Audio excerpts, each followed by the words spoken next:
शेरवाल साहब, चौधरी रणधीर सिंह जी, दीप कमल जी, electronic media, print media के हमारे परिवार के सदस्यगण,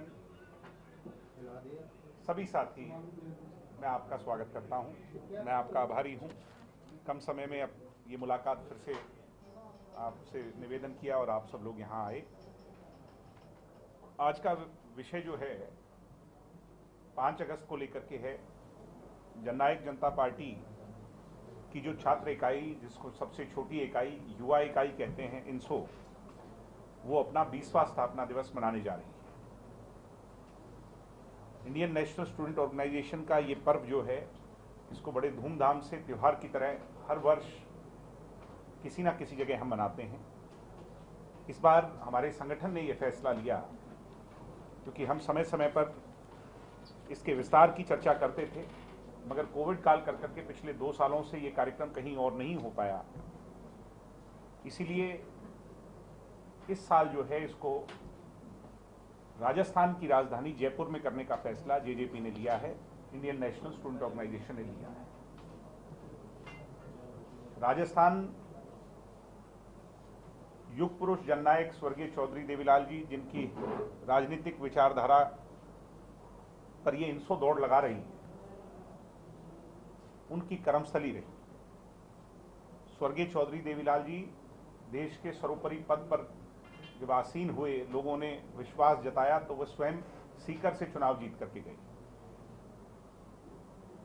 हमारी पार्टी के राष्ट्रीय अध्यक्ष डॉक्टर अजय सिंह चौटाला जी अकेले ऐसी व्यक्ति हैं जो 2 राज्यों की विधानसभा के सदस्य रहे। हरियाणा से भी डवाली से जीत करके आए और राजस्थान में नौहर और दातारामगढ़ से एमएलए बने।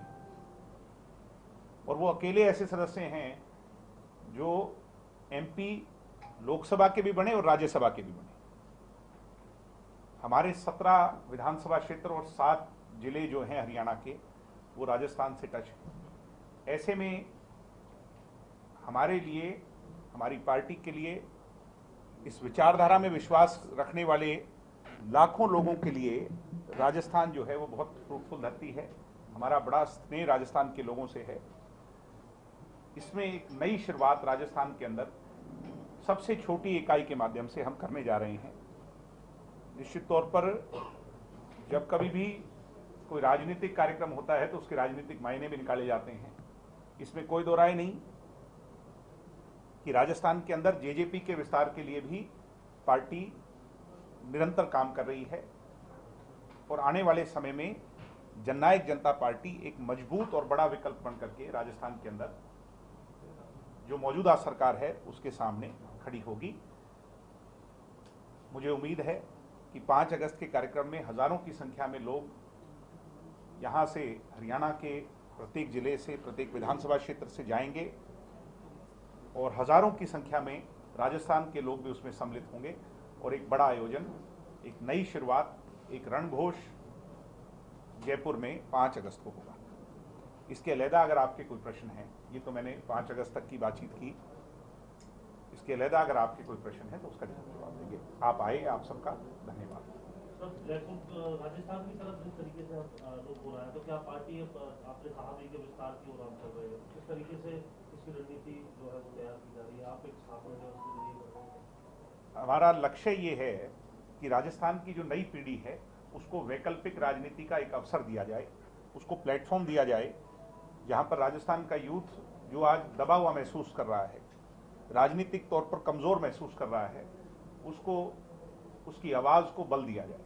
ऐसे में इनसो से अच्छा प्लेटफॉर्म नहीं हो सकता, उससे इसकी शुरुआत हो। जननायक जनता पार्टी अपने प्रदेशाध्यक्ष को भी घोषित कर चुकी है, जीतराम डोडी जी जो एक्स एमएलए हैं, और मेन स्ट्रीम जो पार्टी की है उसको भी उसके विस्तार के लिए अलग अलग विधानसभा क्षेत्रों में हमारे कार्यकर्ता जो है वो काम कर रहे हैं। राज्यसभा चुनाव को लेकर के सवाल पूछ रहे थे, कांग्रेस में काफी कलह, आप भी वहाँ पर बतौर एजेंट मौजूद थे। किरण चौधरी को लेकर के जो सवाल उठाए गए हैं अजय माकन की तरफ से और जो कलह चल रहा है, उस पर आपकी क्या प्रतिक्रिया है? भैया, मैंने तो पहले ही आपसे कह दिया था और आप वहाँ भी मौजूद थे, मेरे को आपने गेट पे भी मुलाकात की। मैंने पहले कहा था कि कुछ ना कुछ होगा। कांग्रेस जो है वो एक हो ही नहीं सकती, मैंने उस समय भी आपसे कहा था।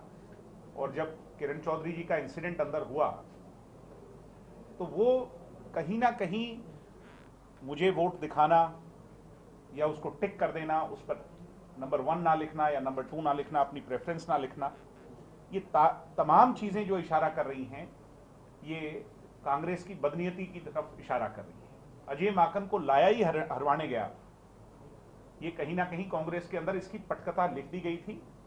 मैं कांग्रेस के अंदर किरण जी को इसके लिए दोषी नहीं मानता। इसका सबसे बड़ा दोषी अगर कोई है तो चौधरी भूपेंद्र सिंह हुड्डा जी, कि उन्होंने, मैं ये मानता हूं कहीं ना कहीं इन सभी लोगों के साथ, क्योंकि अगर बंसल जी और हुड्डा जी एक हैं और बंसल जी ने किरण जी का वोट देखा और वो वोट सही था, तो बंसल जी आज साथ खड़ा होकर ये क्यों कह रहे हैं, अजय माकन जी क्यों कह रहे हैं भाई वो वोट गलत था? ये तो हास्यास्पद सी बात है। तो मेरी बात, कम से कम अब तो आप सच माने कि जो उस दिन वहां हुआ वो एक लिखा हुआ स्क्रिप्टेड ड्रामा था, और इसीलिए अजय माकन जी पूरे इलेक्शन में वहां मौजूद ही नहीं थे, वो तो शाम को आए थे।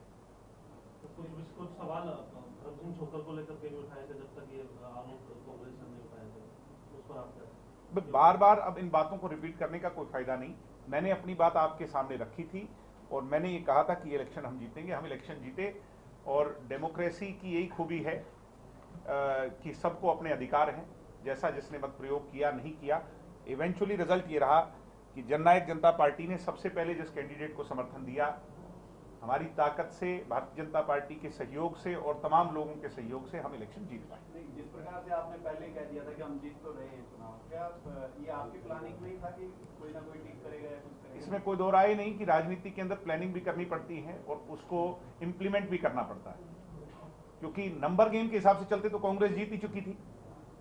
मगर मैंने आपसे जैसे पहले कहा था कि हम इस बात से निश्चिंत हैं कि हमारा कैंडिडेट जीत करके आएगा, और वैसा ही हुआ, और इस बात के लिए हम खुश हैं।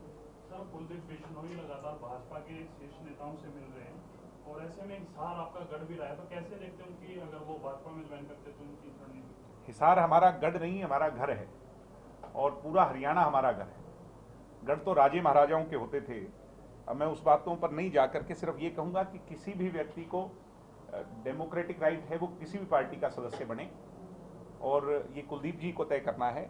जब तक वो ऐसा नहीं कर लेते उससे पहले इन स्पेकुलेशंस पे चर्चा मेरे हिसाब से नहीं होनी चाहिए। सर, कॉमन मिनिमम प्रोग्राम के ऊपर आपका गठबंधन हुआ था, सरकार बनी जी, तो 2.5 साल सरकार को हो गए, तो कितना कॉमन मिनिमम प्रोग्राम पे आपकी सहमति बनी? बहुत हद तक बहुत सारे काम ऐसे हैं जो कॉमन मिनिमम प्रोग्राम में हमने तय किए थे, जो हुए हैं, और बहुत सारे काम ऐसे हैं जो अगले 2 वर्षों में, 2.25 वर्षों में हमने पूरे करने हैं, जिन पर हमारी सरकार का काम जारी है। उसमें बड़ा मुद्दा एक पेंशन को लेकर के है कि हम पेंशन को जिस स्तर तक हमने कहा था कि हम 5100 तक लेकर के जाएं, वो हमने पूरा करना है। और 2-3 ऐसे मुद्दे हैं जिन पर अभी हमने काम करना है, और 75% की इम्प्लीमेंटेशन लगभग तो अब पूरी हो ही गई। अब तो ये है कि वो उसकी असली मायने में उसको जमीनी हकीकत बनाया जाए, अब उस पर काम चल रहा है। महिलाओं को 50% आरक्षण देने की जो बात थी पंचायतों के अंदर, वो भी हमने पूरी की। बैकवर्ड को 8% रिजर्वेशन देने की बात थी, उसको भी हमने पूरा किया। तो बहुत सारे काम कॉमन मिनिमम प्रोग्राम में पूरे हुए, बहुत सारे काम ऐसे हैं जो होंगे। नीरज चोपड़ा को जिस तरीके से बड़ी उपलब्धि दोबारा मिली है, और उसके बाद भूपेंद्र हुड्डा ये सवाल उठा रहे हैं कि सरकार ने नीति में बदलाव कर दिया, अब तक तो डीएसपी लगा देना चाहिए। नीरज चोपड़ा आज देश के स्टार हैं और हम सबके युवाओं के आइडल हैं, और वो ऑलरेडी आर्मी के अंदर एक पद पर हैं। आर्मी पुलिस से ज्यादा ऑनरेबल पद है, इसमें कोई दो राय नहीं। भूपेंद्र हुड्डा जी खाम-खां प्रेस कॉन्फ्रेंस के अंदर कोई ना कोई मुद्दा बढ़ाने के लिए इस तरह की बात पता नहीं क्यों करते हैं। नीरज जी आए तो उनसे मेरी आपसे रिक्वेस्ट है कि वो सवाल पूछें, अगर वो हरियाणा पुलिस के लिए कोई पद चाहते हैं तो हम सरकार से बातचीत करेंगे। सर, जो सत्याग्रह कर रही है कांग्रेस को लेकर के, जो पूछताछ कर रही है सोनिया गांधी, तो उस पर आप क्या? जितेंद्र भाई, जो फल बोए हैं वो तो काटने खुद ही पड़ेंगे ना। मुझे हैरानी होती है कि जब कांग्रेस के राज के अंदर इतना अत्याचार हुआ, इतना बेरहमी से लोगों के साथ वाकये हुए, कितनी बार तो आपने और हमने दिल्ली के अंदर स्वयं देखा कि कैसे कैसे जो है ना लोगों के ऊपर अत्याचार हुए, कांग्रेस उन दिनों को भूल गई। आज कांग्रेस की मैडम सोनिया गांधी जी के साथ उनको अगर बुला भी लिया पूछताछ के लिए तो इससे कांग्रेस को दर्द हो गया। तो जो फसल कांग्रेस ने बोई थी आज वो खुद काट रही है, इससे कांग्रेस को पीड़ा नहीं होनी चाहिए, इसे एक्सेप्ट कर लेना चाहिए। जैसे आपने कहा कि 5100 तक बुढ़ापा पेंशन का जो है लक्ष्य है, जो आपकी पार्टी ने घोषणा पत्र में जी जी सर जी। तो जिस तरह आय की एक लिमिट लगा के जो है कई बुजुर्गों की जो है पेंशन कट रही है, तो उसके लिए भी क्या जननायक जनता पार्टी कुछ इस तरह का प्रावधान किया? दुष्यंत जी ने इस पे अपना स्टैंड क्लियर किया। हरियाणा में किसी बुजुर्ग की पेंशन नहीं कटनी चाहिए और ना ही हम कटने देंगे। जो भी चेंजेस होने हैं उस पर सरकार से बातचीत कर करके और उसमें बदलाव लाया जाएगा। पेंशन किसी बुजुर्ग की नहीं कटने देंगे। अगर किसी से गलती से कुछ ऐसा भी हुआ है, जो अभी हम क्योंकि जान रहे हैं इसके बारे में, जो 2 लाख से ऊपर कुछ लोगों ने शुरू में लिखवा दिया या पूरी फैमिली की इनकम को जोड़ के लिखवा दिया और वो फैमिली आईडी के अंदर, तो वो चेंजेस कराने के लिए भी सरकार ने उन्हें अवसर दिया कि आप चेंजेस कराइए, हम आपकी पेंशन को बहाल कर देंगे। मगर मेरे हिसाब से, मेरी राय में, मेरी इंडिविजुअल राय में, मेरी पार्टी की राय में, पेंशन किसी की व्यक्ति की नहीं कटनी चाहिए।